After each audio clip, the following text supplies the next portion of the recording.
Welcome to తరతరాల తెలుగు రుచులు. ఈరోజు మనం కందిపప్పు కొబ్బరి పచ్చడి చూడబోతున్నాం. సో కందిపప్పు కొబ్బరి పచ్చడికి కావాల్సిన పదార్థాలని ముందుగా చూద్దాం. కందిపప్పు, ఎండుమిర్చి, జీలకర్ర, ఉప్పు, కొబ్బరికాయ, చింతపండు, నూనె. చూశారు కదా కందిపప్పు కొబ్బరి పచ్చడికి కావాల్సిన పదార్థాలు. ఇప్పుడు నెక్స్ట్ ప్రాసెస్ ఏంటి అన్నది చూద్దాం. ముందుగా స్టవ్ వెలిగించుకుందాం. 3 టేబుల్ స్పూన్ల ఆయిల్ వేసుకుందాం. ఎండుమిర్చి 8 ఎండుమిర్చీలు, కొంచెం జీలకర్ర,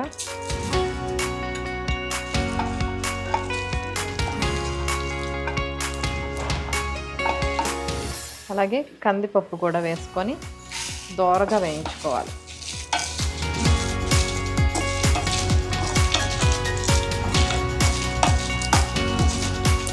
ఒక కప్పు కందిపప్పు వేసుకొని దోరగా వేయించుకోవాలి.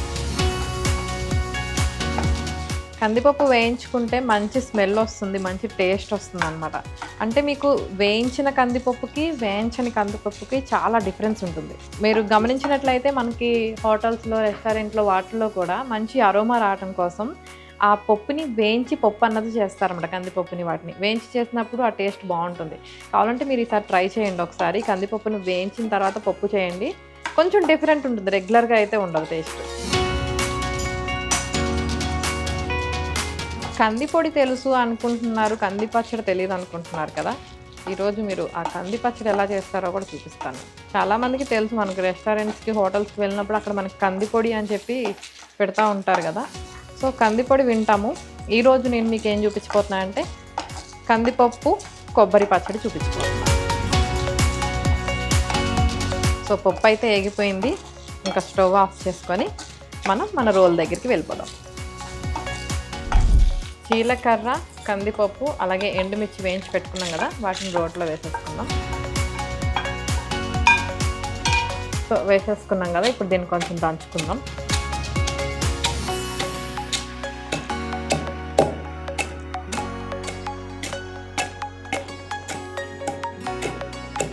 కొంచెం సాల్ట్ వేసుకుందాం,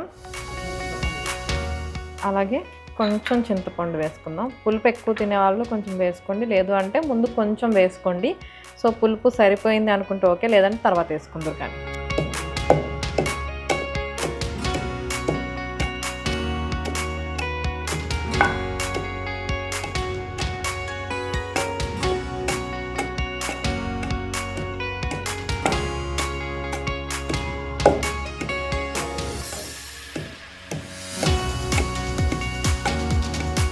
చూసారు కదా, ఆల్మోస్ట్ పప్పు కొంచెం నలిగింది. సో ఇప్పుడు దీంట్లో మనం ఆల్రెడీ తురిమి పెట్టుకున్న కొబ్బరిని వేసుకుందాం.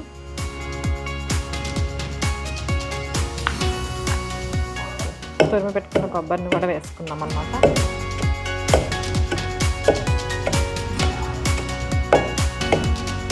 మన ప్రోగ్రాము తరతరాల తెలుగు రుచులు.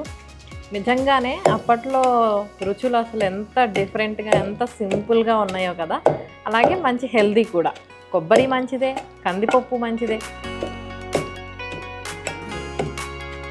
సో ఇది మొత్తం కొంచెం కలిసింది కదా. ఇప్పుడు కొంచెం వాటర్ చల్లుకుందాం. కొంచెం వాటర్ వేసాను నేను, కొంచెం మెత్తగా అవ్వటం కోసం. కొంచెమే వేసేసుకోండి, చూసి వేసుకోవచ్చు కావాలంటే.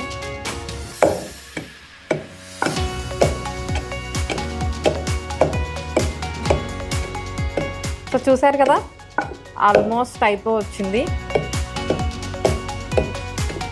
కందిపప్పు కొబ్బరి పచ్చడి రెడీ. ఎప్పుడు కంది పొడే కాదండి, అప్పుడప్పుడు ఇలా కందిపప్పు కొబ్బరి పచ్చడి కూడా ట్రై చేయండి.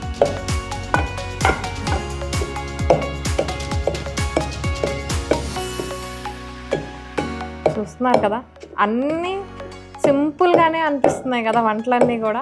అంటే ఎవరైతే వామ్మో వంట చేయాలా, ఇప్పుడు వంటగదిలోకి వెళ్ళాలా అన్న ఫీలింగ్ ఉంటుందో వాళ్ళు చాలా ఈజీగా చేసేయచ్చు అనమాట. ఇవి యంగ్స్టర్స్, బ్యాచులర్స్ ఎవరైనా సరే అలా చిటికలో చేసేయచ్చు. చూసారు కదా, మంచి కలర్ఫుల్గా ఉంది కదా, స్మెల్ కూడా మంచి టెంప్టింగ్గా ఉంది. సో లేట్ చేయకుండా ఇంక మనం దీన్ని టేస్ట్ కూడా చేసేద్దాం.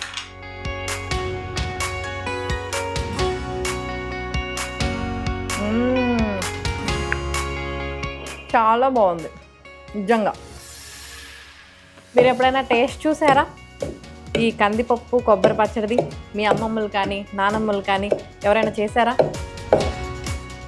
ఎప్పుడన్నా టేస్ట్ చేసి ఉంటే చెప్పండి ఎలా ఉంది ఏంటి అన్నది.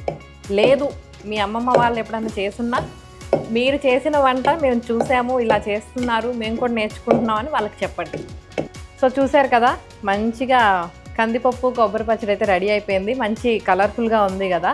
సో ఈ వంటలన్నీ కూడా మనం ప్రోగ్రామ్ పేరు పెట్టింది కూడా అందుకేనండి, తరతరాల తెలుగు రుచులు అని పేరు ఎందుకు పెట్టాము అంటే మన అమ్మమ్మలు నానమ్మలు ఈ కాలంలో ఈ వంటలన్నీ చేసుకునే వాళ్ళు అనమాట. వాళ్ళు తిన్న వంటలు చాలా టేస్టీవి, అలాగే చాలా హెల్తీ కూడా. సో ఆ వంటలన్నీ ఇప్పుడు జనరేషన్ అందరికీ కూడా పరిచయం చేయాలని మేము ఈ కార్యక్రమాన్ని అయితే స్టార్ట్ చేశాము. సో ఐ హోప్ మీ అందరికీ ఈ ప్రోగ్రాం నచ్చుతుంది. మీరందరూ కూడా ఇలాంటి వంటలు ట్రై చేసి చక్కగా ఇంటిల్లిపాది చాలా హ్యాపీగా భోంచేస్తారు అని మేము అనుకుంటున్నాం. సో చూసారు కదా, చాలా కొంచెం క్వాంటిటీయే తీసుకున్నాం కానీ చాలా ఎక్కువ వచ్చింది. చక్కగా ఒక 2-3 డేస్ మంచిగా తినేయచ్చు అనమాట. ఓవరాల్గా అయితే కందిపప్పు కొబ్బరి పచ్చడి రెడీ అయిపోయింది.